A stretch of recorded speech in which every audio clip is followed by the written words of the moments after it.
بسم اللہ الرحمن الرحیم۔ السلام علیکم ورحمۃ اللہ وبرکاتہ۔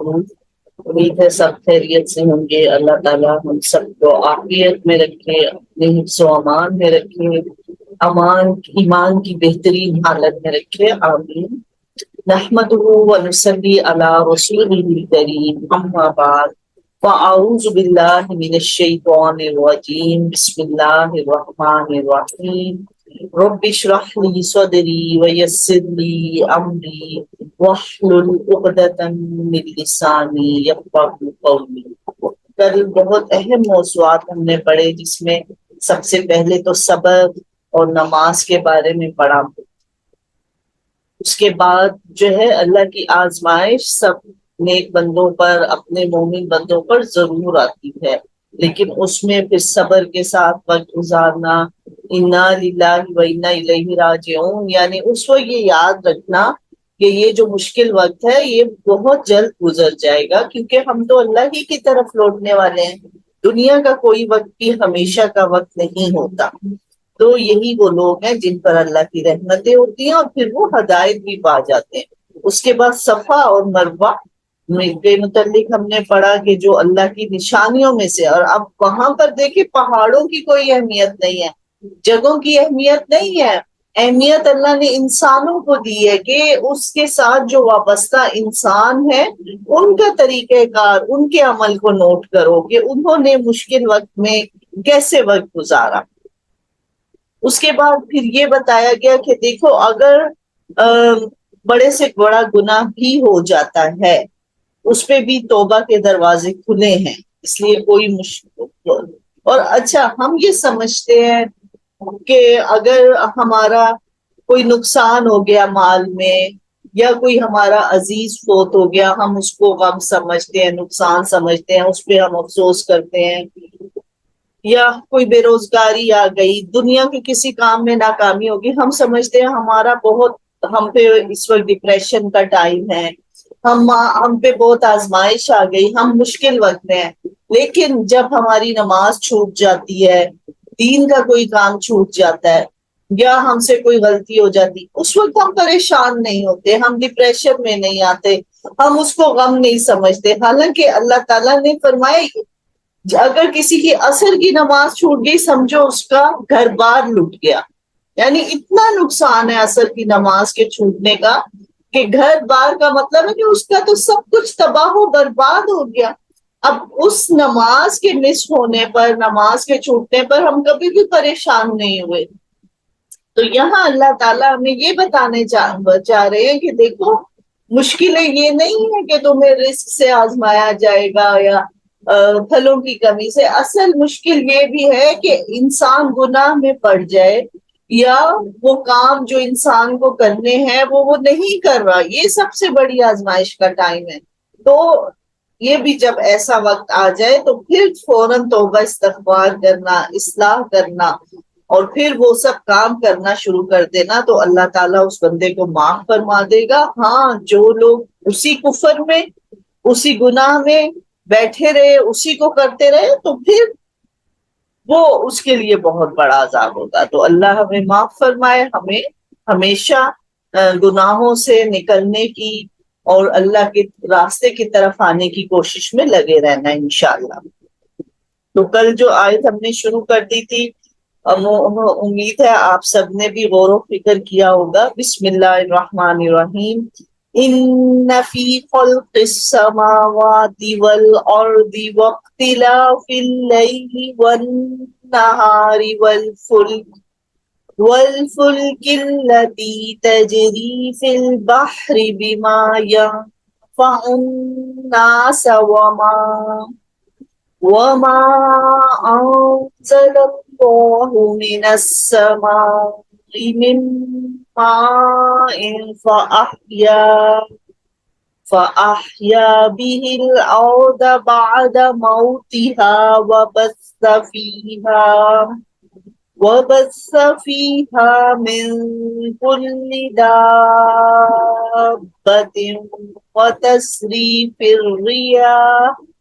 وتصريف الرياح والسحاب المسخر الفرق بین السماء والارض بین السماء والارض لآیات لقوم یعقلون۔ صدق اللہ العظیم۔ بے شک آسمانوں اور زمین کی پیدائش میں، دن اور رات کے آنے جانے میں، کشتیوں کا لوگوں کو نفع دینے والی چیزوں کو لیے ہوئے سمندروں میں چلنا، آسمان سے پانی اتار کر مردہ زمین کو زندہ کر دینا، اس میں ہر قسم کے جانوروں کو پھیلا دینا، ہواؤں کے رخ بدلنا، اور بادل جو آسمان اور زمین کے درمیان مسخر ہیں، ان میں عقل مندوں کے لیے قدرت الہی کی بہت بڑی نشانیاں ہیں۔ یعنی یہ وہ چیزیں ہیں جن پر صرف اور صرف اللہ ہی قادر ہے۔ اللہ نے وہ چیزیں ہمیں گنوا دی، لیکن یہ بہت بڑی باتیں، بہت بڑی باتیں، زمین اور آسمان کی پیدائش۔ کبھی ہم آسمان پہ غور و فکر کریں، آسمان کو دیکھیں تو ایک ہیبت سی آ جاتی ہے۔ تھوڑی دیر آپ رات کو یا دن میں اس کی طرف دیکھتے رہیں، ضرور اللہ تعالیٰ کا خیال آتا ہے۔ اور جیسے جتنے پرسکون علاقے میں جائیں، کسی گاؤں وغیرہ میں چلے جائیں، یا پھر یہ اسکردو وغیرہ کی طرف جائیں، مری جائیں، پہاڑی علاقوں کی طرف جہاں پہ ٹریفک کم ہے، پولوشن کم ہے، وہاں پہ رات کو آسمان کی طرف دیکھنا بہت ہی ایک عجیب سی فیلنگز آتی کہ ستارے اتنے زیادہ نظر آ رہے ہوتے اور آسمان بالکل کالا سیاہ نظر آ رہا ہوتا ہے۔ شہروں میں جہاں زیادہ ٹریفک ہے، زیادہ آبادی ہے، وہاں تو وہ فیلنگز آتی ہی نہیں ہے۔ تو اس کے بعد پھر زمین کو کیسے اللہ تعالیٰ نے، ایک ہی طرح کی زمین نہیں ہے، کہیں پہاڑ بنا دیے، کہیں پانی بنا دیا، پھر پانی بھی کئی قسم کا ہے، کوئی میٹھا پانی ہے، کوئی کھارا پانی ہے، پھر کوئی سمندر ہے بہت ہی زیادہ پانی، یعنی سمندر کو دیکھ کر بھی ایک ہیبت سی دل پہ آ جاتی ہے اللہ کی۔ اتنا پانی کہ جہاں دیکھو پانی ہی پانی ہے۔ اور پھر ایک اور قسم کا پانی ہے، آبشاروں میں بھی پانی ہے، اوپر سے نیچے گر رہا ہے، دریاؤں کا پانیوں میں بھی مختلف قسمیں اللہ نے بنا دی۔ تو اللہ کی قدرت کتنی زیادہ۔ اور پھر کشتیاں کیسے، ایک سوئی پانی میں نہیں ٹھہرتی، وہ فوراً ڈوب جاتی ہے، لیکن ایک بھاری جہاز ہے، حالانکہ بھاری چیز کو جلدی ڈوبنا چاہیے نا، اس کا وزن زیادہ ہے، لیکن یہ کیا اللہ کا کرشمہ ہے کہ وہ سوئی تو فوراً پانی میں ڈوب جاتی ہے، لیکن بھاری جو کشتیاں ہیں، جہاز ہیں، وہ پانی میں تیرتے رہتے ہیں، وہ نہیں ڈوبتے۔ اور پھر اللہ نے حکم دیا، اللہ نے کہا میں نے حکم دیا کشتیوں کو کہ وہ یہ سب چیزیں اللہ تعالیٰ نے انسانوں کے لیے مسخر کر دی۔ یعنی یہ سب کیوں پیدا کیا کہ انسانوں کے کام آئے۔ اللہ تعالیٰ نے یہ سب نعمتیں انسانوں کے لیے پیدا کی ہیں کہ یہ چیزیں استعمال کر کے انسان اچھے طریقے سے زندگی کو گزاریں۔ اس کے بعد کیا ہے، پھر مردہ زمین کو، یعنی وہی آسمان سے پانی اترتا ہے، مردہ زمین کو زندہ کر دیتا ہے، زمین نرم ہو جاتی ہے، اس میں سے فصلیں لگتی ہیں۔ ایک ہی زمین ہے، ایک ہی مٹی ہے، ایک طرح کا پانی ہے، لیکن اس میں کیسے مختلف پھل، مختلف رنگوں کے پھل اور سبزیاں، مختلف ذائقے کون ان کو دیتا ہے۔ اس کے بعد ہر قسم کے جانوروں کا پھیلا دینا، یعنی اتنا ان چیزوں سے آپ دیکھیں، جب ہم قرآن کے قریب ہوتے تو انسان سوچنا شروع کر دیتا ہے، اس کی سوچ کا رخ بدل جاتا ہے۔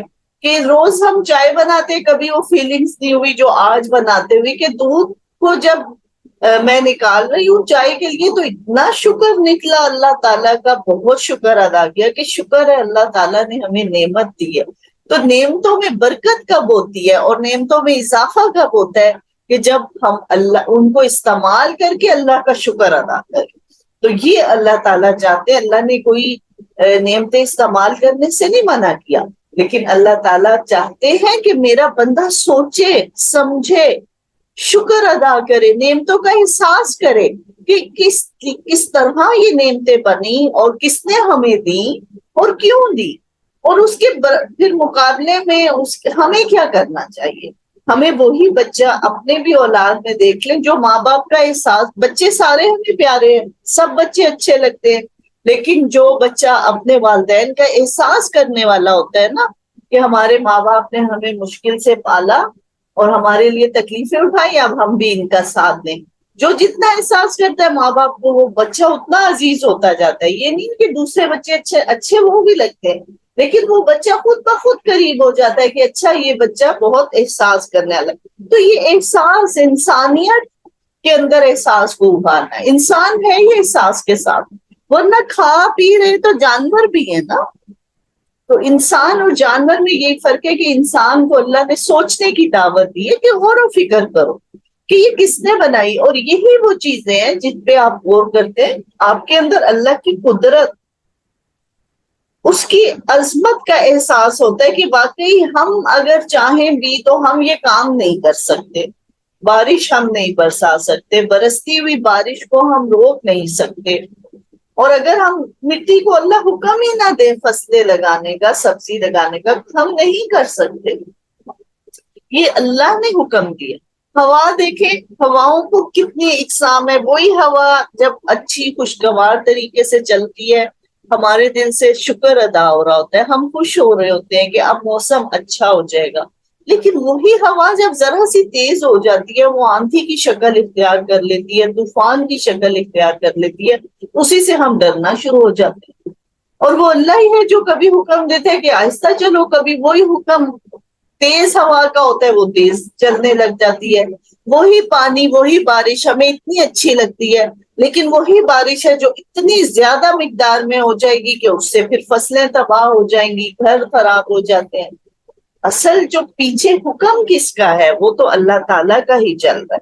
تو ان چیزوں کے ذریعے اللہ کی قدرت کو محسوس کرنا، اس کی عظمت کا احساس کرنا، یہ اصل میں اللہ تعالیٰ نے کہا ان لوگوں کو عقل مند کہا کہ جو ان چیزوں کو دیکھ کے ایسے ہی نہیں گزر جاتے، اگنور نہیں کر دیتے. یہ نہیں کہتے ہاں یہ تو دن اور رات کا آنا جانا ہے، جیسے سیلاب آیا تو اس کے پیچھے یہ وجوہات تھی، بس وہ خبریں سن کر بند کر دیا ٹی وی اور سو گئے. نہیں، اصل دیکھو کہ یہ جو کچھ ہو رہا ہے اس کے پیچھے حکم کس کا ہے اور کرنے والی ذات کون سی ہے. وَمِنَ النَّاسِ مَن يَتَّخِذُ مِن دُونِ اللَّهِ أَندَادًا يُحِبُّونَهُمْ كَحُبِّ اللَّهِ وَالَّذِينَ آمَنُوا أَشَدُّ حُبًّا لِلَّهِ وَلَوْ يَرَى الَّذِينَ ظَلَمُوا إِذْ يَرَوْنَ الْعَذَابَ أَنَّ الْقُوَّةَ لِلَّهِ جَمِيعًا وَأَنَّ اللَّهَ شَدِيدُ الْعَذَابِ. بعض لوگ ایسے بھی ہیں جو اللہ کے شریک اوروں کو ٹھہرا کر ان سے ایسی محبت رکھتے ہیں جیسی محبت اللہ سے ہونی چاہیے. اور ایمان والے لوگ تو اللہ کی محبت میں سخت ہوتے ہیں. کاش کہ مشرک لوگ جانتے کہ جب اللہ کے عذاب کو دیکھ لیں گے اور جان لیں گے طاقت تو اللہ ہی کے لیے ہے، اور اللہ تعالیٰ سخت عذاب دینے والا ہے.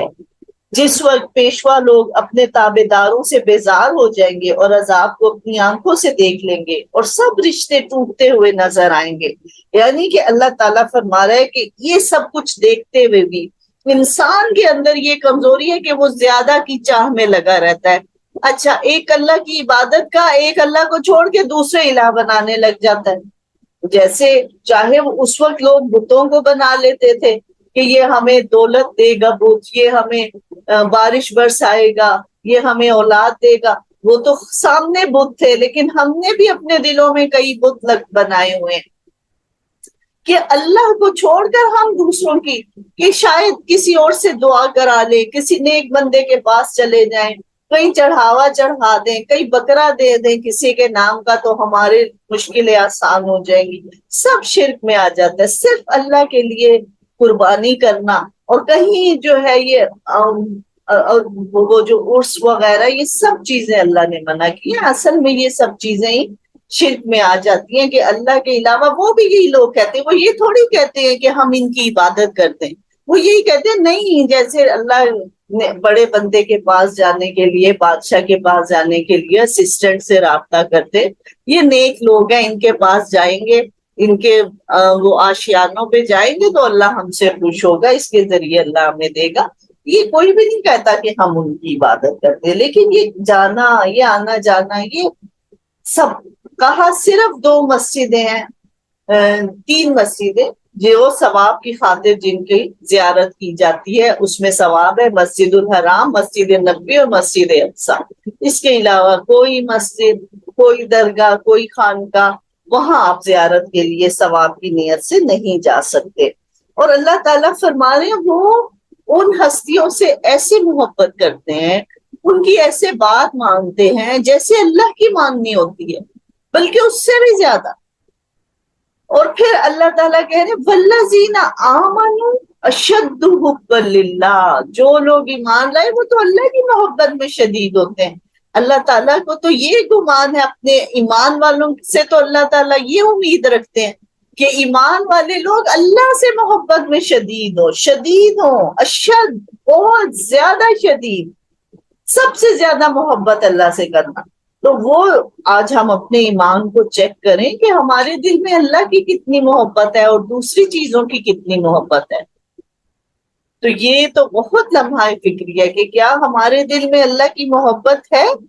ہم نے تو یہ سمجھا ہی نہیں کہ اللہ سے محبت بھی کرنی ہے، اس لیے کہ ہم تو یہی سمجھتے ہیں کہ اچھا وہ اللہ سے تو بہت ڈر لگتا ہے اور پتہ نہیں کیا ہوگا، اور نہیں، اللہ سے محبت کرنی ہے۔ ایک چیز ہے کہ ہم اللہ سے ڈر کے ایک کام کر رہے ہیں، کوئی گناہ چھوڑے، ایک چیز ہے ہم اللہ کی محبت میں کر رہے ہیں، اس کام میں اور اس کام میں بہت فرق ہے۔ اللہ کی محبت میں نماز پڑھنا، اللہ کی محبت میں صدقہ کرنا، اس کی بات ہی کچھ اور ہے۔ تو اس چیز کو، اللہ کی محبت آتی کب ہے؟ جب ہم قرآن کو پڑھتے ہیں، قرآن کو سمجھتے ہیں، جب ہم اللہ کو جانتے ہیں۔ دیکھیں ہمیں کوئی غیر بندہ جا رہا ہے راستے سے، ہم اس سے محبت نہیں کر سکتے۔ ہاں، ایک چاہے ٹیچر ہی ہو نا ہمارے، اچھا اب ہمیں ان سے کوئی رشتہ نہیں ہوتا، لیکن وہ ہمیں یا تو ان کی بات کرنے کا سٹائل پسند آتا ہے کوئی ٹیچر کا، یا کوئی ان کی وہ ایسے جی کپڑے بہت اچھا، ان کے سٹائل بڑا اچھا ہے، وہ بہت ویل ڈریسڈ ہے، کوئی ایسی چیز ہوتی جو ہمیں ان کی اچھی لگتی ہے، ہم ان سے محبت کرنے لگ جاتے ہیں، پھر ہم ان کے متعلق جانتے ہیں، ان سے بات کرنے کو دل چاہ رہا ہوتا ہے۔ بچپن میں تو یہ چیز بہت زیادہ ہوتی ہے کہ کسی بھی ٹیچر کو بہت بچے آئیڈیالائز کرتے ہیں۔ تو یہی چیز ہے کہ جب تک ہم اللہ سے جانیں گے نہیں، اللہ کو پہچانیں گے نہیں، اس کی کتاب کو ہاتھ میں نہیں اٹھائیں گے، ہم کیسے اللہ سے محبت کر سکتے ہیں؟ تو اللہ کی محبت میں کتاب کو پڑھنا، یہ چیز اپنے اندر ہمیں ڈیولپ کرنی ہے کہ ہم شوق سے کتاب کو پڑھیں، ہم دیکھیں کہ اچھا اللہ کی کتاب ہے، اللہ نے ہمیں کیا کہا ہوا ہے، اللہ تعالیٰ کیا بات کر رہے ہیں، کیوں کر رہے ہیں، کوئی بات بے مقصد تو نہیں ہے نا۔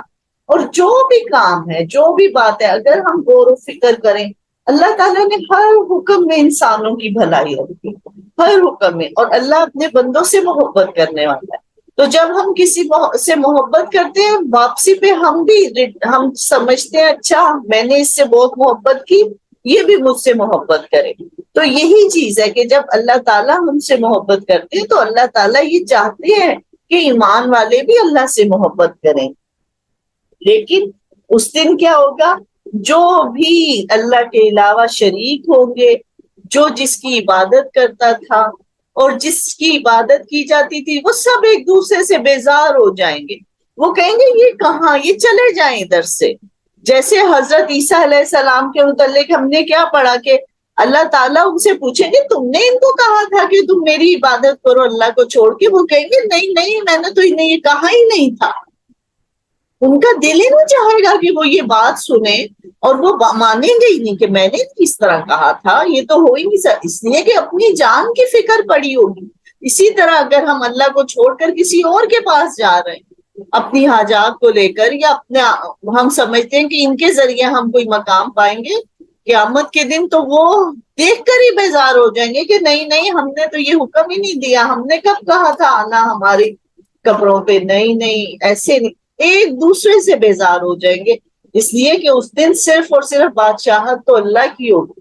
آج ایک اللہ تعالیٰ کو بتایا جا رہا ہے، اللہ تعالیٰ بار بار کہہ رہے لا الہ الا اللہ، اللہ کے سوا کوئی الہ ہی نہیں، لیکن ابھی ہمیں کیونکہ وہ وقت ملا ہوا ہے، ہم اللہ کو چھوڑ کے اور نہیں تو اپنے نفس کی عبادت میں لگ جاتے ہیں۔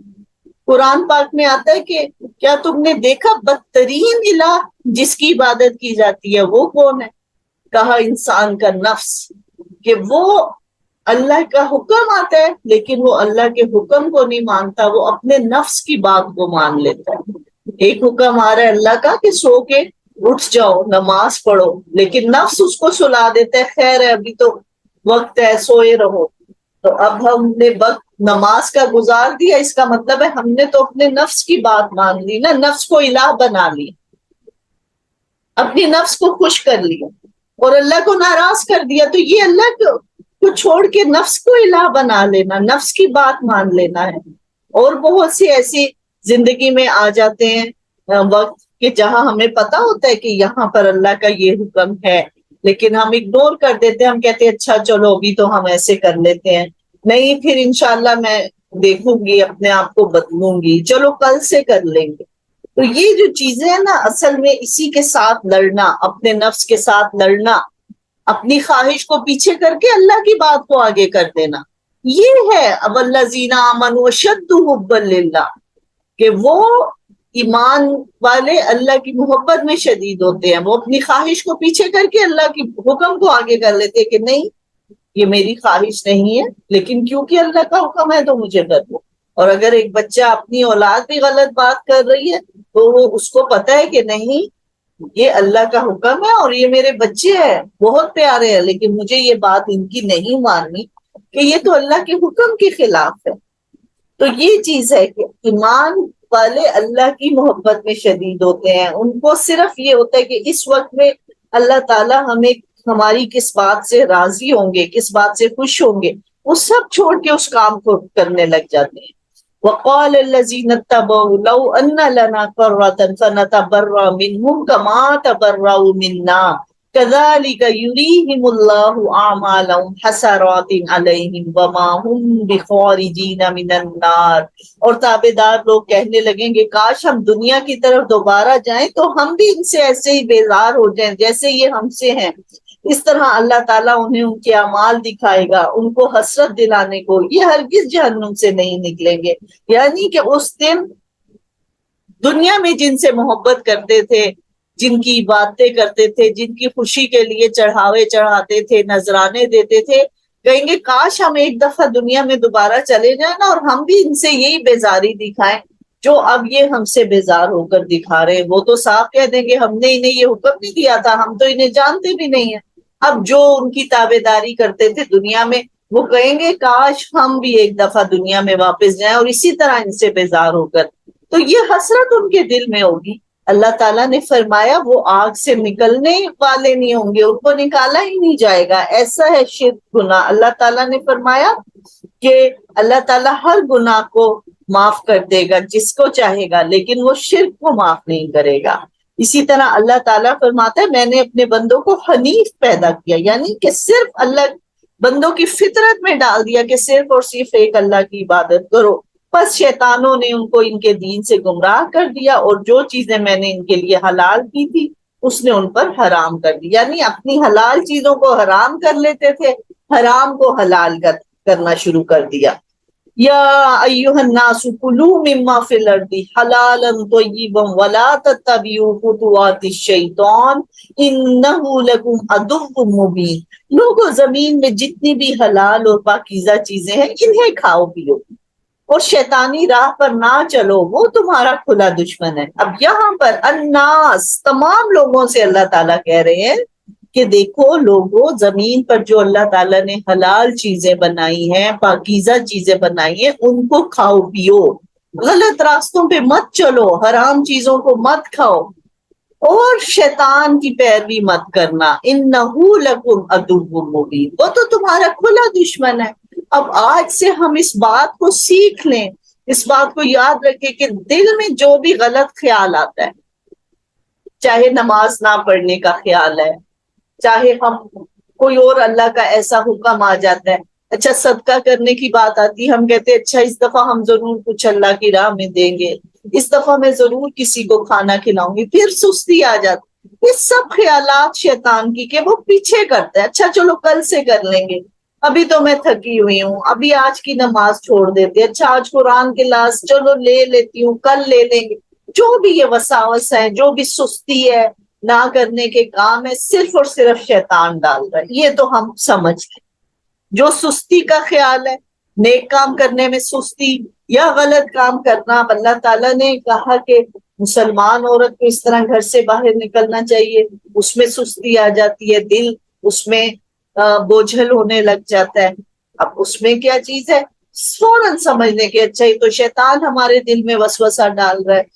قربانی کا خیال آتا ہے، بہت سے لوگ سمجھتے کہ کیا تو خون بہانا اور اس سے اچھا ہم کوئی ویلفیئر کے کام کر لیں گے. سب شیطانی خیالات ہیں اور وہ عمل میں پیچھے کرنے کی کوشش کر رہا ہوتا ہے. وہ کیوں کرتا ہے؟ شیطان کو کیا ہم سے دشمنی ہے؟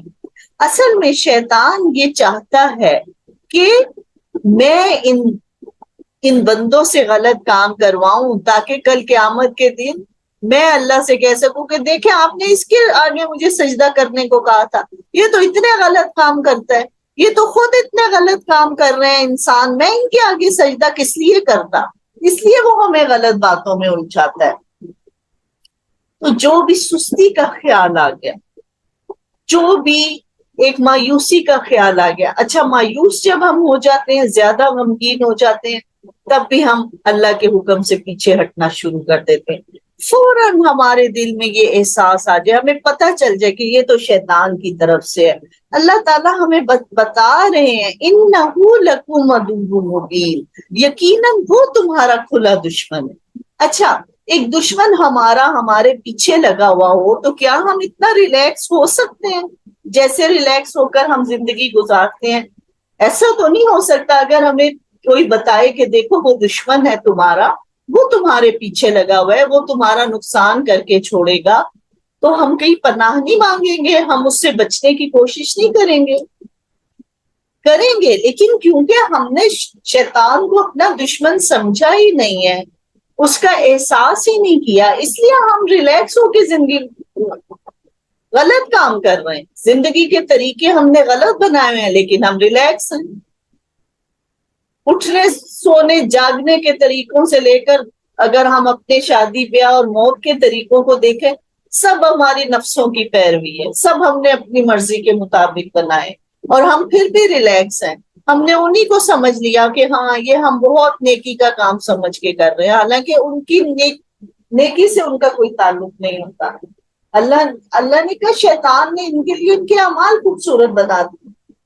تو کیا کہا، وَلَا تَتَّبِعُوا خُطُوَاتِ الشَّيْطَانِ، شیطان کے قدموں کی پیروی نہ کرو. اِنَّهُ لَكُمْ عَدُوٌّ مُّبِینٌ، وہ تمہارا کھلا دشمن ہے، وہ تمہیں کبھی بھی صحیح راہ پر نہیں آنے دے گا. إِنَّمَا يَأْمُرُكُم بِالسُّوءِ وَالْفَحْشَاءِ وَأَن تَقُولُوا عَلَى اللَّهِ مَا لَا تَعْلَمُونَ، وہ تمہیں صرف برائی اور بے حیائی کا اور اللہ تعالیٰ پر ان باتوں کے کہنے کا حکم دیتا ہے جن کا تمہیں علم ہی نہیں ہے. یعنی وہ ہمیں برائی کا حکم دیتا ہے.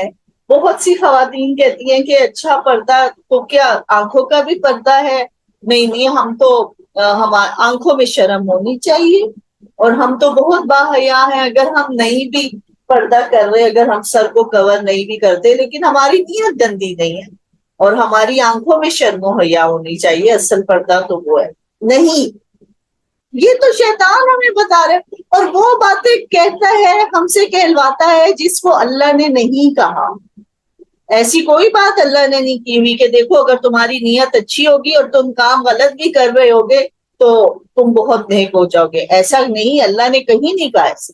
غلط کام غلط ہی ہے، اس کو غلط نیت سے کرو یا بری نیت سے کرو یا اچھی نیت سے کرو، جو غلط ہے وہ تو غلط ہی ہے. نماز پڑھنا ہی اچھی بات ہے. اچھا اس کو اگر آپ چھوڑ دیں اچھی نیت کر کے کہ چلو میں اس وقت نماز چھوڑ دیتی ہوں، میں اپنی امی کی خدمت کر لیتی ہوں. اب امی کی خدمت کرنا بھی ایک عبادت ہے، لیکن نماز کو چھوڑ کر کرنا تو کوئی عبادت نہیں ہے. تو وہ تمہیں تمہارے کوئی بھی برائی کو برائی کر کے نہیں کرتا، وہ اپنے پیچھے کوئی لاجک رکھتا ہے. رشوت لینے والا کبھی بھی برا سمجھ کے نہیں، وہ کہتا ہے اچھا میں تو بہت اس وقت تنگی میں ہوں، میں بہت پریشانی میں ہوں، چلو میں آج یہ کام کر لیتا ہوں. ہر کوئی تو بے ایمانی کر رہا ہے اور دودھ جو وہ میں ملاوٹ کر رہا ہے اور جو سودا بیچ رہا ہے غلط کر کے، وہ غلط کر کے نہیں، وہ صرف اس لیے کر رہا ہوتا ہے کہ اچھا یہ وقتی طور پہ سبھی کر رہے ہیں، چلو ہم نے بھی کر لیا تو کیا، اب تو وقت ہی اتنا مشکل ہے، اب اسلام کے احکام پہ عمل کرنا تو بہت مشکل ہے، اب اتنا تو نہیں ہم کر سکتے. وہ ہم داڑیاں بھی رکھ لیتے ہیں، نمازیں بھی پڑھ لیتے ہیں، لیکن کاروبار میں رشوتیں لے رہے ہوتے ہیں، ملاوٹیں کر رہے ہوتے ہیں کہ یہ ہم نے کر وَأَن تَقُولُوا عَلَى اللَّهِ مَا لَا تَعْلَمُونَ۔ تو یہ جو چیزیں ہیں یہ اصل میں وہی باتیں ہیں کہ جو تمہیں وہ کہتا ہے جو اللہ نے کہا نہیں، شیطان ہمیں وہ کام کرنے پر اکساتا ہے اور وہ ایسے ہی ہمیں بتا رہا ہوتا ہے کہ ہاں یہ اللہ ایسے ہمیں کچھ نہیں کہیں گے، اللہ تعالیٰ نے ایسے ہی حکم دیا ہے، حالانکہ اللہ نے وہ بات ویسی نہیں کہی ہوتی نا۔ تو یہ چیز ہے کہ شیطان تمہارا کھلا دشمن ہے، وہ تمہیں برے کاموں کو اچھا کر کے بتائے گا، کام وہ برا ہوگا لیکن کوئی نہ کوئی اچھی لاجک وہ تمہیں دے دے گا کہ چلو کوئی بات نہیں، تم نے اگر کر لیا تو تمہاری نیت تو اچھی تھی نا، تمہاری نیت تو بری نہیں تھی، تم نے کسی کا نقصان تو نہیں کیا۔ اس طرح سے اللہ تعالیٰ ہمیں شیطان کے ہتھ کنڈوں سے محفوظ رکھے کہ یہ سب شیطان کے ہتھ کنڈے ہیں۔ وَإِذَا قِيلَ لَهُمُ اتَّبِعُوا مَا أَنزَلَ اللَّهُ قَالُوا بَلْ نَتَّبِعُ مَا أَلْفَيْنَا عَلَيْهِ آبَاءَنَا أَوَلَوْ كَانَ آبَاؤُهُمْ لَا يَعْقِلُونَ شَيْئًا وَلَا يَهْتَدُونَ۔ اور ان سے جب کبھی کہا جاتا ہے کہ اللہ تعالیٰ کی اتاری ہوئی کتاب کی پیروی کرو تو جواب دیتے ہیں ہم تو اس طریقے کو مانیں گے جس پر ہم نے اپنے باپ دادا کو پایا، وہ ان کے باپ دادا بے عقل اور گم کردہ راہ ہوں۔ یعنی کہ یہ صرف آج کی بات نہیں، یہ مسائل آج کے نہیں ہیں کہ ہم جب لوگوں سے کہتے ہیں کہ یہ غلط بات ہے ہمیں ایسے نہیں کرنا چاہیے، اچھا بلکہ یہاں تک بھی ہوتا ہے کہ جب کسی کو صحیح راستے پر لانے کی کوشش کی جائے، جب یہ کہا جائے کہ ہمارے دین میں اس طرح، بلکہ مذاق اڑانا لوگ شروع کر دیتے کہ اچھا اب ان کا تو درس شروع ہو گیا۔ تو اللہ تعالیٰ فرما رہے ہیں یہ پہلے بھی لوگ ایسے ہی کرتے تھے، جب کافروں کو کہا جاتا تھا کہ ایک اللہ کی عبادت کرو اور اللہ تعالیٰ نے جو تم پر نازل کیا ہے اس کو مانو، تو وہ کیا کہتے تھے؟ وہ کہتے تھے نہیں نہیں یہ تو ہمارے باپ دادا نے جو ہمیں بتایا ہم وہی کریں۔ آج بھی لوگوں کو صحیح راستے کی طرف بلائیں تو وہ کہتے ہیں نہیں ہمارے تو بڑے ایسے ہی کرتے تھے، تو وہ اپنے راستوں کو اپنے طریقوں کو بدلتے نہیں۔ دین کا طریقہ ہم نے کہاں سے لینا ہے؟ صرف قرآن سے، صرف نبی صلی اللہ علیہ وآلہ وسلم کی سنت سے۔ اس میں ماں باپ کی، دین کا ماں باپ سے کوئی تعلق نہیں ہے۔ ہاں اگر وہ دیندار ہیں، انہیں دین کا صحیح علم ہے، آپ ضرور ان سے سیکھیں، لیکن بعض اوقات ماں باپ کو بھی دین کا پورا علم نہیں ہوتا، وہ بہت عرصے تک ایک غلط چیز کو ہی صحیح سمجھ کے کر رہے ہوتے۔ اب جب ہمیں اس کا پتہ چل گیا تو پھر ہمارا فرض ہے کہ ہم اس کو چھوڑ دیں۔ اچھا ہمارے بھی گھر میں بہت عرصے تک یہ ہم بچپن میں ہی دیکھتے تھے کہ 15 جو شعبان تھی، ہاں یہ جس کو شب برات کہا جاتا ہے، تو ہم جیسے سب وہاں پر نا کچھ جہاں ہم رہتے تھے کچھ نہ کچھ بنا کے بانٹتے تھے، تو امی نے بھی شروع کر دیا۔ اب ہمیں امی کو بھی کچھ اتنا پتا تو نہیں تھا اس قسم کے مسائل کا، تو اور ہم لوگ بھی نفل پڑھ رہے ہوتے تھے۔ پھر جب پتا چلا قرآن کو پڑھا کہ نہیں اس دن تو کوئی نبی صلی اللہ علیہ وآلہ وسلم نے خاص عبادت نہیں کی، اور نہ ہی کچھ پکا کر بانٹنا، یعنی ویسے آپ پکا کر بانٹے عام دنوں میں ہمسایوں کو دے وہ ثواب کی بات ہے، لیکن ایک دن کو خاص کر لینا کہ اس دن جو بانٹتے ہیں وہ نیکی ہے، وہ غلط بات ہے، وہ ایک بدعت میں شمار ہو جاتا ہے کہ نبی صلی اللہ علیہ وآلہ وسلم نے، ان کے صحابہ نے کبھی بھی ایک خاص دن کو مقرر کر کے کام نہیں کیا تھا کہ اچھا اس دن ہم بانٹ دیں گے، ایسا کبھی نہیں ہوا تھا۔ تو پھر جب پتا چلا تو چھوڑ دیا۔ تو یہی چیزیں ہیں کہ بہت سے کام ہماری فیملیز میں ایسے ہو رہے ہوں گے جو اب تک ہم سمجھتے ہوں گے کہ اچھا یہ تو نیکی ہے ہم اس کو کریں، لیکن جب ہم قرآن کو پڑھ لیں، سمجھ لیں، ہمیں صحیح احکام کا علم ہو جائے اور ہمیں پتہ چلے کہ ایک چیز ہمارے بڑے صحیح نہیں کر رہے تھے، پھر اس کو ختم کرنا، اس طرح سے نہ کرنا وہ ہماری ذمہ داری۔ تو ہمیں ان چیزوں کو سمجھنے کی ضرورت ہے، دین کا علم حاصل کرنے کی ضرورت ہے، تبھی تو ہم اپنے زندگی کے طریقے صحیح کر سکیں گے۔ اور اگر ہم نے دین کا علم ہی نہیں حاصل کیا تو پھر وہ کسی ماں نے مشورہ دیا، وہ انہوں نے اپنی عقل کے مطابق دیا، ہم وہ کرنا شروع کر دیتے ہیں۔ کسی دوست نے مشورہ دیا کہ تم ایسے کر لو، ہم اس کی بات مان کے ویسے کر لیتے ہیں۔ بھائی نے جو کہا اس کی بات نہیں، سب سے بڑی بات اللہ کی بات ہے، طریقہ نبی صلی اللہ علیہ وآلہ وسلم کا طریقہ ہے، باقی ہر چیز پھر پیچھے ہو جاتی ہے۔ تو اس کے لیے علم حاصل کرنا ضروری ہے کہ ہمیں خود سے پتا ہو کہ دین کیا چیز ہے، دین ہمیں کس چیز کا حکم دے رہا ہے، اللہ تعالیٰ ہم سے کیا چاہ رہے ہیں۔ یہ سب سے بڑی جو ہماری پرائیورٹی ایک مسلمان کی ہونی چاہیے وہ یہ ہے کہ ہمیں یہ پتا ہو کہ اللہ تعالیٰ نے ہمیں کیا حکم دیا ہے، وہ ہمیں کیا چاہتے ہیں، وہ ہم سے کیا ڈیمانڈ کریں کہ دیکھو اپنی زندگی کو اس طرح گزارو۔ ہم وہ نہیں جاننا چاہتے اور ہم لوگوں کو خوش کرنے لگ جاتے کہ اچھا چلو ایسے کر لوں شاید میرا میاں مجھ سے خوش ہو جائے، ایسے کر لیتے سسرال والے خوش ہو جائیں گے، غلط طریقوں کے پیچھے چل جاتے۔ انسان تو کبھی بھی کسی سے خوش نہیں ہوتے، لیکن ہم ان کو خوش کرنے ان کے پیچھے لگ جاتے ہیں، اور دوستوں کا ساتھ دینے کے لیے دوستوں کی غلط بات مان لیتے کہ اب دوست ہیں سب کر رہے ہیں تو چلو ہم بھی کر۔ نہیں، ہم نے کیا طریقہ زندگی کا بنانا ہے کہ ہم اس بات کو سمجھیں کہ اللہ تعالیٰ نے اس کام کو کرنے کا کیسا حکم دیا ہے، اور کوئی مسئلہ آیا تو فوراً اللہ کی کتاب کی طرف رجوع کرے کہ اچھا یہ مسئلہ آ رہا ہے، مجھے اس کی سمجھ نہیں آ رہی کہ یہ کام مجھے کیسے کرنا ہے، میں کتاب میں دیکھوں کہ اللہ تعالیٰ نے اس کا کیا حکم دیا ہے، اور میں نبی صلی اللہ علیہ وآلہ وسلم کی سنت میں دیکھوں کہ آپ صلی اللہ علیہ وسلم نے اس وقت ایسے موقع پر کیا کیا۔ وَمَثَلُ الَّذِينَ كَفَرُوا كَمَثَلِ الَّذِي يَنْعِقُ بِمَا لَا يَسْمَعُ إِلَّا دُعَاءً وَنِدَاءً صُمٌّ بُكْمٌ عُمْيٌ فَهُمْ لَا يَعْقِلُونَ۔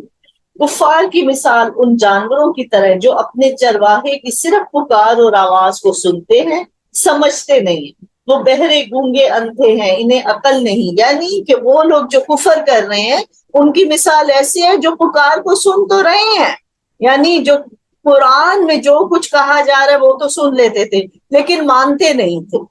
تو یہی چیز ہمارے ساتھ ہے نا کہ اگر ہم قرآن کو سن لیں سمجھ لیں لیکن جب عمل کرنے کا وقت آئے پیچھے ہٹ۔ اچھا اب ہمیں علم تو بہت آ گیا کہ قرآن میں اللہ نے ایسے کہہ دیا، نبی صلی اللہ علیہ وسلم نے ایسے کیا، اس موقع پہ ایسے کیا، اب ہمیں پتہ سب کچھ ہو، لیکن جب ہم زندگی کو گزارنے لگیں تو وہ اپنی مرضی کے مطابق زندگی گزاریں۔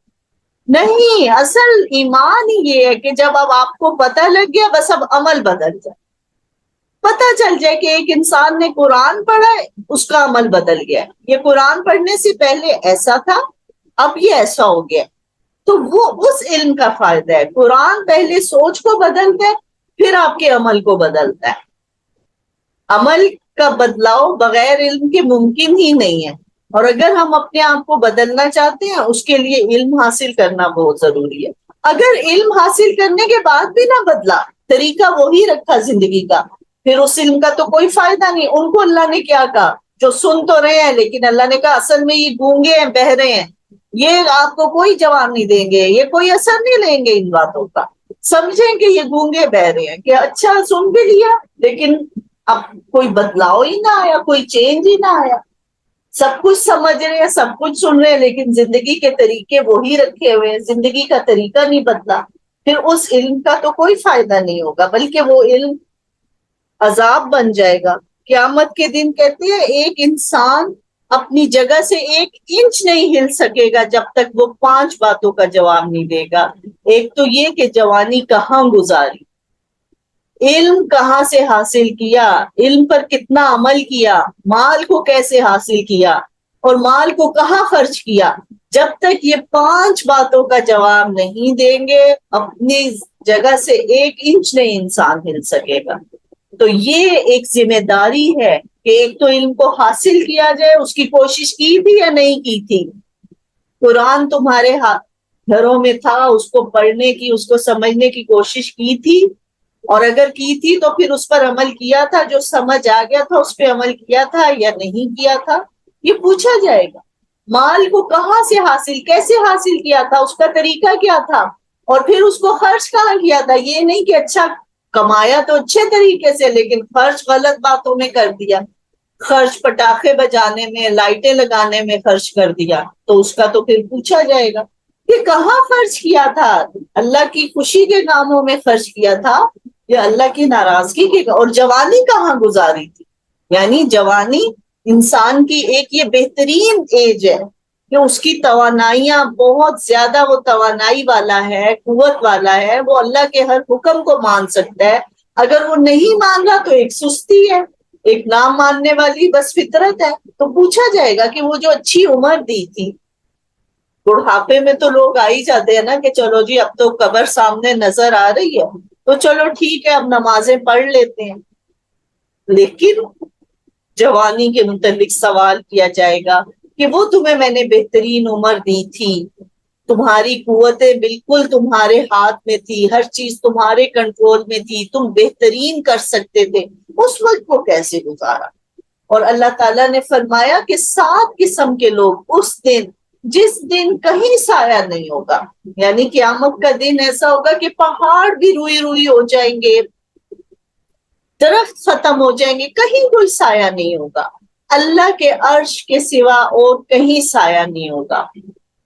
اور 7 کے ظاہر ہے سب کو تو عرش کے سائے تلے جگہ نہیں ملے گی, آدم سے لے کے آخری انسان تک لاکھوں کروڑوں اربوں انسان ہوں گے, 7 قسم کے لوگوں کو اس عرش کے سائے تلے جگہ دی جائے گی, جس میں سے ایک وہ نوجوان ہوگا, وہ ینگسٹر ہوں گے جنہوں نے جوانی میں اللہ کی عبادت کی ہوگی, جنہوں نے اپنی جوانی کو اللہ کی راہ میں لگا دیا, جوانی میں قرآن کو پڑھنا سمجھنے کی کوشش کی اور پھر اپنی نعمتوں کو اللہ کی راہ میں استعمال کیا, وہ ینگسٹرز اس عرش کے سائے تلے ہوں گے. تو جو بھی ینگسٹرز ہیں, ہمیں اپنی اس قیمتی زندگی کو, یہ اللہ نے ہمیں بہت قیمتی وقت دیا ہے کہ ہم اللہ کی راہ پہ آ جائیں, اللہ تعالیٰ کی بات کو غور سے سنیں, محبت سے سنیں, اور پھر نیک نیتی سے محبت کے ساتھ اس پر عمل کرنے کی کوشش کرے, ڈر سے نہیں, ڈر سے کرنا بھی نیکی ہے, لیکن اس سے افضل نیکی کیا کہ اللہ کی محبت کو دل میں محسوس کریں اور اس کی بات کی اہمیت کو سمجھ لیں کہ یہ بہت اہم بات ہے, مجھے زیادہ وقت اس بات کو دینا ہے, میری تو یہ یعنی کہ زندگی برباد ہو جائے گی اگر میں نے اللہ کی کتاب کو نہ پڑھا, اگر میں نے اللہ کی کتاب کو سمجھنے کے لیے وقت نہ نکالا, اس پر عمل کی کوشش نہ کی, تو میں تو ضائع ہو جاؤں گی. یہ اس بات کی فکر کرنی ہے اور پھر اس کتاب کی طرف آنا ہے اور اس کو سمجھنا ہے اور اس پر عمل کی کوشش کرنی ہے. اللہ تعالی ہم سب کو توفیق عطا فرمائے. یا ایھا الذین آمنوا کلوا من طیبات ما رزقناکم واشکروا للہ ان کنتم ایاہ تعبدون. اے ایمان والو, جو پاکیزہ چیزیں ہم نے تمہیں دے رکھی ہیں انہیں کھاؤ پیو. تو جب بھی ایمان والوں کی بات آئے فوراً کان لگا دیے, فوراً حاضر ہو جائیں, دل میں اللہ سے پوچھے اچھا اللہ تعالیٰ مجھے کہہ رہے ہیں, فوراً پوچھے اللہ تعالیٰ مجھے کیا کہہ رہے ہیں. اب وہاں پر عام ایک پہلے بات کہہ دی تھی, یا ایھا الناس, اے لوگو, سب لوگوں کو اس وقت کہا جا رہا تھا. اب کیا کہا, اے یا ایھا الذین آمنو, اے لوگو جو ایمان لائے ہو. اب ایمان لانے والے کون ہیں؟ ہم ہی ہیں, اس وقت ہم ہیں ایمان لانے والے, ہم مسلمان ہیں. الحمدللہ, اس پہ ہمیں سب سے پہلے تو اللہ کا شکر ادا کرنا ہے کہ شکر ہے اللہ تعالیٰ آپ نے مجھے ایمان والوں میں شامل کیا. اب کیا اللہ تعالیٰ کہہ رہے ہیں, کلوا من طیبات, جو پاکیزہ چیزیں ہیں, جو حلال چیزیں, انہیں کھاؤ پیو, وشکرو, اور شکر کرو. تو اللہ تعالیٰ نے کھانے پینے سے, انجوائے کرنے سے کہیں منع نہیں کیا, کھاؤ پیو, اللہ کی نعمتوں کو استعمال کرو اور شکر ادا کرو, یہ کام ہے. اور ہمیں بہت زیادہ شکر ادا کرنے کی ضرورت ہے کہ بہت پاکستانی جو ہے, پاکستان پہ مشکل وقت آیا ہوا ہے, بہت کچھ سنتے ہیں کہ ایسے ہو جائے گا, ایسے نہیں, ٹھیک ہے وہ سب ہے باتیں, لیکن اللہ نے کہا کہ اگر تم شکر کرو گے میں تمہیں زیادہ دوں گا. اور دوسرا, کل بھی بات ہوئی تھی کہ استغفار, اب ہم شکر اور استغفار کو اپنا معمول بنا لیں کہ جو بھی نعمت استعمال کریں شکر ضرور کریں. نعمتوں کا احساس بھی اللہ کی محبت ڈالتا ہے نا دل میں. تو جو بھی ہمیں اللہ نے نعمت دی, سب سے بڑی نعمت تو یہ ہے کہ اللہ نے اس وقت ہمیں قرآن کو سمجھنے والوں میں کر دیا, قرآن کو سننے والوں میں کر دیا. سب سے بڑی تو نعمت یہ, اس پہ بھی فوراً ابھی اسی وقت الحمدللہ کہہ دے کہ جب اللہ تعالیٰ شکر جو ہم ادا کرتے ہیں, اللہ نعمتوں میں برکت ڈال دیتا ہے, اس میں اضافہ. اور برکت, اور بہت طرح کی برکت ہوتی ہے. برکت آپ کا یہ بھی ہے کہ آپ تھوڑے ٹائم میں زیادہ حاصل کر دیتے ہو, پھر آگے آپ کو موقع اور مل جائیں گے, اور سیکھنے کے اور موقع ملیں گے, اس طرح سے بھی برکت ہو سکتی ہے. تو اللہ تعالیٰ کہہ رہے ہیں کہ جو میں نے تمہیں نعمتیں دی ہیں پاکیزہ اور حلال، حرام کو اللہ تعالیٰ ناپاک چیز کو پسند نہیں کرتا، اس لیے پاکیزہ صاف ستھرا کر کے حلال چیزوں کو کھاؤ، وشکرو، اور دوسری بات اللہ تعالیٰ حکم دے رہے ہیں، یہ سب امر کے صیغے ہیں، کلو وشکرو، اللہ حکم دے رہے ہیں شکر ادا کرو، ان نعمتوں پہ اللہ کا شکر ادا کرو۔ ایک تو اللہ تعالیٰ نے جو بھی نعمت دی ہے اس پہ الحمدللہ کہنا، یہ تو فوری شکر ہے۔ پھر بہترین شکر کا طریقہ کیا ہے کہ بس اب اللہ کے شکر گزار بندے بنو، اب اللہ کی باتوں کو ماننا شروع کر دو، اب اس کی اپنی زندگی کو اس کے حکم کے مطابق کرو کہ اللہ نے تو مجھے اتنی نعمتیں دی ہیں، اللہ نے مجھے یہ کھانے پینے کو دیا ہے، اتنا اچھا گھر دیا ہے، میں آرام سے سکون سے اپنے گھر کے اندر بیٹھی ہوئی ہوں۔ ابھی بھی کچھ لوگ ہیں دیکھے جو ہسپتالوں میں دھکے کھا رہے ہیں، اللہ ان کی مشکلوں کو آسان کرے۔ کچھ سفر کسی کو کرنا پڑ گیا ہے، کسی کا عزیز فوت ہو جاتا ہے، اچانک نکلنا پڑ جاتا ہے اور سفر کو عذاب کا ٹکڑا کہا گیا ہے۔ تو جو اس وقت ہم گھر میں بیٹھے ہوئے ہیں، عافیت میں ہے، سب سے بڑی نعمت ہی عافیت کی ہے کہ اللہ نے ہمیں صحت تندرستی دی ہوئی ہے، ہم اپنے گھروں میں بیٹھے ہوئے ہیں، تو اس پر کتنا شکر ادا کرنے کی ضرورت ہے۔ کبھی سوچے ان کا جو بیچارے ہسپتال میں ہیں، اور وہ جو میں کہتی ہوں کہ بہت ہم نے بھی وہ وقت دیکھے کہ جن کا کوئی عزیز ہسپتال میں داخل ہوتا ہے، ان کی زندگی روٹین لائف بالکل ڈسٹرب ہو جاتی ہے، بالکل ختم ہو جاتی ہے روٹین لائف۔ ایک بندہ ہاسپٹل میں ہوتا ہے لیکن پورا جو گھر ہے نا وہ اس کی لپیٹ میں آ جاتا ہے اور سب کی روٹین خراب ہو جاتی ہے۔ پھر اس طرح سے کھانا کھانے کو دل نہیں چاہ رہا ہوتا، اس طرح سے نماز نہیں پڑھی جا رہی ہوتی۔ تو یہ چیزیں کہ اللہ کی نعمتوں کا احساس کریں، ان کو استعمال کریں، خوش ہو کر استعمال کریں، پھر جو جو نعمت استعمال کر رہے ہیں اس کا شکر ادا کریں، اور اللہ تعالیٰ سے اور توفیق مانگے کہ اللہ تعالیٰ ہمیں اور شکر کرنے کی توفیق عطا فرمائے۔ جیسے ہر نماز کے بعد بھی ہم دعا پڑھتے ہیں، ربی آئینی علی ذکری کا و شکری کا و حسن عبادتی کا، کہ اللہ تعالیٰ میں آپ سے بہترین ذکر کرنے، شکر کرنے اور بہترین ذکر کرنے کی توفیق مانگتا ہوں۔ تو یہ اس کی بھی توفیق بھی مانگتے رہنا ہے۔ ان کنتم ایاہ تعبدون، اگر تم صرف اسی کی عبادت کرتے ہو، اگر تم اللہ کے بندے ہو، تمہیں یہ دو کام کرنے پڑیں گے۔ کیا؟ پاکیزہ چیزوں میں سے کھاؤ، ناپاک چیز نہ کھاؤ، گندی چیز نہ کھاؤ، دوسرا اللہ کا شکر ادا کرو۔ ان کنتم ایاہ تعبدون، اگر تم اس کی عبادت کرتے ہو۔ اب وہ پہلی بات کو یاد کر لیں، ہم تو خود کہہ رہے ہیں ایاک نعبد و ایاک نستعین، سورۃ الفاتحہ میں ہم خود اپنی زبان سے اقرار کر چکے ہیں، ہر نماز میں ہم یہ ہر رکعت میں کہہ رہے ہیں ایاک نعبد و ایاک نستعین۔ اللہ کہہ رہے ہیں ان کنتم ایاہ تعبدون، اگر تم یہ کہتے ہو نا ایاک نعبد کہ اللہ تعالیٰ ہم صرف آپ ہی کی عبادت کرتے، تو پھر یہ دو کام کرو، پاکیزہ چیزیں کھاؤ، صاف ستھری کھاؤ، اچھے طریقے سے حلال طریقے سے کما کے کھاؤ، اور پھر ان کو صاف ستھرا کر کے حلال کر کے کھاؤ۔ ناپاک چیزیں ناپاک طریقے سے گندے طریقے سے کما کر مت استعمال کرو، اور پھر ان پاکیزہ چیزوں کو استعمال کر کے اللہ کا شکر ادا کرو۔ شکر کا فوری طریقہ الحمدللہ کہنا، اور اس کے بعد اپنے عمل کو بدل لینا، اپنے عمل کو اللہ کی خوشی کے مطابق کر لینا، یہ ہے عملی شکر۔ اللہ تعالیٰ ہم سب کو توفیق عطا فرمائے۔ انما حرم علیکم المیتۃ والدم ولحم الخنزیر وما اہل به لغیر اللہ فمن اضطر غیر باغ ولا عاد فلا اثم علیہ ان اللہ غفور رحیم۔ اچھا، اب یہاں پر اللہ تعالیٰ نے حرام چیزوں کا بتا دیا، پہلے کا پاکیزہ چیزیں کھاؤ، اب کا حرام دیکھ لو، حرام کیا ہے، تو وہ کیونکہ تھوڑی چیزیں اس لیے ان کا بتا دیا۔ یقیناً اللہ نے تم پر حرام کیا مردہ گوشت، مردہ جانوروں کا گوشت، اور خون، یعنی کہ جب ذبح کرتے ہیں جو خون نکلتا ہے بہتا ہوا وہ حرام ہے، وَلَحْمَ الْخِنزِيرِ، اور سور کا گوشت، اور وہ ہر وہ چیز جس پر اللہ کے سوا دوسروں کا نام پکارا گیا وہ حرام ہے۔ یعنی کہ اگر ایک حلال جانور ہے جیسے مرغی ہے، بکرا ہے، وہ حلال ہے، لیکن اس پر اللہ کے علاوہ کسی اور کا نام لیا گیا ہے تو پھر وہ حلال جانور بھی حرام ہو جائے گا۔ اس لیے قربانی کے وقت جس پر اللہ کا نام لیا گیا ہو، جس کو ذبح کرتے ہوئے اللہ کا نام لیا ہو، صرف وہ جانور حلال ہے۔ اسی طرح اگر حلال جانور جیسے مرغی ہے، بکرا، اور جو ہم استعمال کر سکتے گائے، بھینس، اونٹ کا گوشت، اگر وہ مر گئے ہیں، ذبح کرنے سے پہلے ہی مر گئے ہیں، وہ مردار ہو گئے، اب وہ حرام ہو گئے ہیں۔ اب پھر جو خون جو بہ رہا ہے وہ بھی حرام ہے، سور کا گوشت حرام ہے۔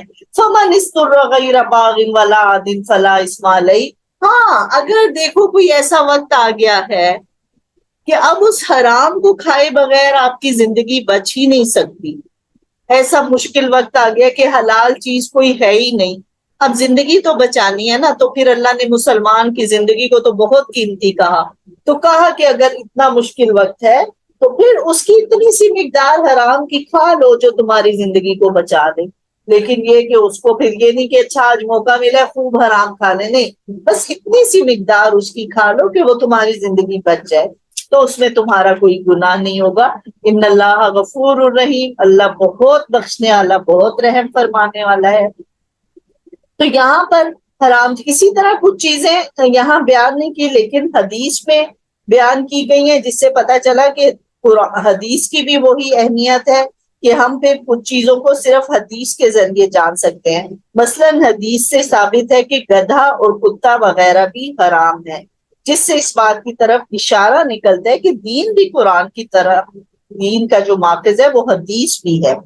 اسی طرح مردہ سے مراد ہر وہ حلال جانور ہے جو بغیر ذبح کیے طبعی طور پر یا کسی حادثے سے مر گیا ہو یا شرعی طریقے کے خلاف اسے ذبح کیا ہو، مثلا گلا گھونٹ دیا گیا ہو یا پتھر اور لکڑی وغیرہ سے مارا جائے، یا جس طرح آج کل مشینی ذبح کا طریقہ ہے جس میں جھٹکے سے مارا جاتا ہے، وہ حرام ہو جائے گا۔ حدیث میں دو مردار جانور حلال قرار دیے گئے، ایک مچھلی اور دوسرا ٹڈی۔ تو مچھلی جو ہے وہ مری ہوئی ہوتی ہے لیکن وہ ہمارے لیے حلال ہے۔ خون سے مراد دم مسفوح یعنی نکلتا ہوا بہتا ہوا خون ہے جو حرام ہے۔ گوشت کے ساتھ جو خون لگا رہ جاتا ہے وہ حلال ہے، یعنی اب گوشت دھوتے ہیں، سم ٹائمز اس پہ تھوڑا سا بلڈ لگا ہوا ہے تو وہ حلال ہے، اس کو کھانے میں کوئی حرج نہیں ہے۔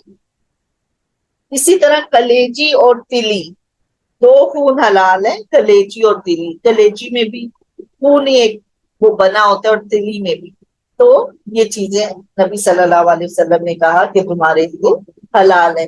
اس میں وہ جانور بھی آ جاتے ہیں جو جاہل مسلمان فوت شدہ بزرگوں کی عقیدت اور محبت اور ان کی خوشنودی کے لیے قبروں اور آستانوں پر ذبح کرتے ہیں، تو یہ قبروں پہ، آستانوں پہ لے جا کر مٹھائیاں تقسیم کرنا یا بکرے دینا، یہ بھی پھر حرام میں آ جاتے ہیں، اللہ نے اس کو نہیں پسند کیا۔ ان الذین یکتمون ما انزل اللہ من الکتاب ویشترون به ثمنا قلیلا اولئک ما یأکلون فی بطونہم الا النار ولا یکلمہم اللہ یوم القیامۃ ولا یزکیہم ولہم عذاب علیم۔ بے شک وہ لوگ جو اللہ کی اتاری ہوئی کتاب چھپاتے ہیں اور اسے تھوڑی تھوڑی سی قیمت پر بیچتے ہیں، یقین مانو گے اپنے پیٹ میں آگ بھر رہے ہیں، قیامت کے دن اللہ ان سے بات بھی نہ کرے گا، نہ انہیں پاک کرے گا، بلکہ ان کے لیے دردناک عذاب ہے۔ تو یہ کل بھی یہاں بات ہوئی تھی اس پر کہ اگر اللہ تعالیٰ کی کتاب میں کوئی حکم دیا ہوا ہے اور ہمیں اس حکم کا پتہ ہے لیکن ہم کسی اپنے وقتی فائدے کے لیے اس حکم کو چھپا دیتے ہیں، تو اللہ نے کہا کہ یہ بہت بڑا گناہ ہے۔ اور پھر اپنے کسی فائدے کے لیے اس حکم کو چھپاتے ہیں، وقتی فائدے کے لیے، اللہ نے کہا یہ تو اپنے پیٹ میں آگ بھر رہے ہیں۔ اس کا مطلب ہے کہ انہوں نے اس کتاب کے حکم کو تھوڑی قیمت کے عوض بیچ دیا، یعنی اپنے دنیا کے فائدے کے لیے اس حکم کو چھپایا، تو اللہ تعالیٰ نے فرمایا کہ یہ لوگ اپنے پیٹوں میں آگ بھر رہے ہیں۔ اور اللہ کو یہ بات اتنی ناپسند ہے کہ اللہ تعالیٰ نے کہا قیامت کے دن اللہ ان سے بات بھی نہیں کرے، یعنی ناراضگی کا سب سے بڑا اظہار یہ ہوتا ہے غصے کا، کہ بندہ کہتا ہے ہم بھی اپنا بھی سوچے نا کہ جب ہمیں بہت غصہ آتا ہے تو ہم کیا کہتے ہیں؟ ہم کہتے ہیں بس اب تو میں اس سے بات نہیں کروں گی، یعنی یہ غصے کی انتہا ہے۔ تو اللہ تعالیٰ کو یہ بات اتنی ناپسند ہے کہ کتاب کے حکم کو چھپانا اور کسی فائدے کے لیے اس حکم کو رد و بدل کر دینا، یا بتانا ہی نہ کہ چلو میں یہ فائدہ حاصل کر لوں اس کے بعد بتا دوں گا۔ تو اللہ تعالیٰ نے فرمایا کہ اللہ تعالیٰ ایسے لوگوں سے قیامت کے دن کلام نہیں کرے گا اور انہیں پاک بھی نہیں کرے گا، ان کے گناہوں کو بھی معاف نہیں کرے گا، اور ان کے لیے بہت دردناک عذاب ہوگا۔ اولئک الذین اشتروا الضلالۃ بالہدی والعذاب بالمغفرہ فما اصبرهم علی النار، یہ وہ لوگ ہیں جنہوں نے گمراہی کو ہدایت کے بدلے اور عذاب کو مغفرت کے بدلے خرید لیا۔ یہ لوگ آگ کا عذاب کتنا برداشت کرنے والے، یعنی اللہ تعالیٰ فرما رہے ہیں کہ کتنا حوصلہ ان کا کہ اللہ نے اتنی بڑی بات کہہ دی ہے کہ میں انہیں قیامت کے دن معاف نہیں کروں گا، ان کو پاک نہیں کروں گا، ان کے لیے دردناک عذاب ہوگا، اب بھی یہ اس کام سے باز نہیں آئیں گے۔ تو انہوں نے تو بہت، ان کا پھر صبر ہے، بہت حوصلہ ہے کہ یہ آگ پہ صبر کر رہے ہیں۔ کیسے ہم آگ پہ صبر کر سکتے ہیں؟ ایک سیکنڈ بھی ہم، یہ دنیا کی آگ تو اس کے مقابلے میں کچھ بھی نہیں ہے، اور ایک سیکنڈ اگر ہمارا، آگ تو بہت دور کی بات ہے، اگر گرم دیگچی پر ہی ہاتھ لگ جاتا ہے ہماری جان نکل جاتی ہے، تو کیسے اس آگ پہ صبر کر سکتے ہیں؟ اللہم اجرنا من النار، اللہ تعالیٰ ہمیں اس آگ سے بچانا۔ ہم فوراً قرآن کو پڑھنے کا یہ طریقہ ہے کہ جہاں جنت کی آیتیں آ رہی ہیں فوراً اللہ سے جنت مانگ لیں، جہاں جہنم کی آیتیں آ رہی ہیں، شدید عذاب کی آیتیں آ رہی ہیں، فوراً اس عذاب سے اللہ کی پناہ مانگ لے، اللہ تعالیٰ آپ ہمیں اس عذاب سے بچانا، اللہ تعالیٰ آپ ہمیں اس غلط کام سے بچا لینا۔ شیطان تو ہر وقت انسان کے ساتھ لگا ہے، کسی بھی غلطی پر، کسی بھی گناہ پر ابھار سکتا ہے، تو فوراً ہمیں دعا کر لینی چاہیے کہ اللہ تعالیٰ آپ ہمیں آگ کے عذاب سے بچانا۔ ذالک بأن اللہ نزل الکتاب بالحق، یہ اس لیے کہ اللہ نے کتاب کو حق کے ساتھ نازل کیا ہے۔ وَإِنَّ الَّذِينَ اخْتَلَفُوا فِي الْكِتَابِ لَفِي شِقَاقٍ بَعِيدٍ، اور بے شک وہ لوگ جو کتاب میں اختلاف کرنے والے یقیناً بہت دور کی گمراہی میں ہیں۔ یعنی اللہ تعالیٰ یہ فرما رہے ہیں کہ اس لیے اللہ تعالیٰ یہ بات کر رہے ہیں کہ اللہ تعالیٰ نے کتاب کو حق کے ساتھ نازل کیا ہے۔ کتاب میں کوئی خواہ مخواہ کی باتیں نہیں اللہ نے کی ہوئی کہ اچھا چلو یہ کر لو تو بھی ٹھیک ہے، نہیں کرو تو بھی ٹھیک ہے، نہیں، یہ بہت، اس کے احکام بہت محکم ہے، اس کی ایک ایک لفظ میں ہمارے لیے رہنمائی ہے، ایک ایک آیت میں ہمارے لیے رہنمائی ہے۔ ہم یہ نہیں کہہ سکتے اچھا یہ بہت اہم ہے یہ ہم کر لیں، اس کی یہ فضیلت ہے، اچھا اب ہمارے یہاں بھی یہ ہوتا ہے نا کہ کسی نے کہہ دیا اچھا اب سورہ یاسین صبح کے ٹائم پہ پڑھ لیا کرو، اب ہم نے سارا قرآن چھوڑ کے یاسین کو پکڑ لیا، بس سارا قرآن نہیں پڑھنا، یاسین کو صبح اٹھ کے پڑھ لیں گے، ہم سمجھتے ہیں ہمارے مسئلے حل ہو جائیں گے۔ مسئلے تو شاید حل ہو ہی جائیں، وہ تو اللہ کے ہاتھ میں، اللہ سب کے مسائل کو حل کرے اور سب کی مشکلات کو آسان کرے، لیکن قرآن کو پڑھنے کا یہ طریقہ نہیں۔ قرآن تو ہدایت کی کتاب ہے، اور اس کی ایک ایک لفظ میں، اس کی ایک ایک آیت میں ہمارے لیے ہدایت ہے۔ ہم جو حصہ چھوڑ دیں گے اس سے ہم محروم رہ جائیں گے، جو پکڑ لیں گے اس سے تو ہم فائدہ اٹھا لیں گے، لیکن جو حصہ چھوڑ دیا اسی سے ہم محروم رہ جائیں گے، تو نقصان کس کا ہوگا؟ ہمارا ہوگا۔ اس لیے کہا کہ اللہ نے کتاب کو حق کے ساتھ نازل کیا ہے، اس کی کسی بات کو معمولی مت سمجھو، اور یہ مت سمجھو کہ خیر ہے یہ کام، اب میں اتنی تو نمازیں بھی پڑھ رہی ہوں، اب میں نے پردہ بھی شروع کر لیا، اب میں روزے بھی رکھ رہی ہوں، چلو میں نے حج بھی، اب میں یہ ایک بات نہ بھی مانوں تو خیر ہے، نہیں نہیں، ایسے نہیں ہوگا۔ ہر بات کو ہی اہمیت دینی، ہر آیت کو ہی اہمیت دینی ہے۔ تو اللہ تعالیٰ ہم سب کو اس قرآن کو بہترین پڑھنے والا، اس کو بہترین سمجھنے والا، اس پر بہترین طریقے سے عمل کرنے والا بنا دے، اور اللہ تعالیٰ ہم سب کو بہترین انجام سے نوازے۔ اللہ ہم سب کو اپنی رحمت سے جنت الفردوس عطا فرمائے، اور اپنی رحمت سے ہمیں آگ کے عذاب سے بچا لے۔ اللہ تعالیٰ ہمیں قبر کے وحشتوں سے بچائے، اللہ ہمیں بہترین زندگی، ایمان والی زندگی اور ایمان والی موت عطا فرمائے، آمین یا رب العالمین۔ وآخر دعوانا ان الحمد للہ رب العالمین۔ سبحانک اللہم وبحمدک، نشہد ان لا الہ الا انت، نستغفرک ونتوب الیک۔ السلام علیکم ورحمۃ اللہ وبرکاتہ۔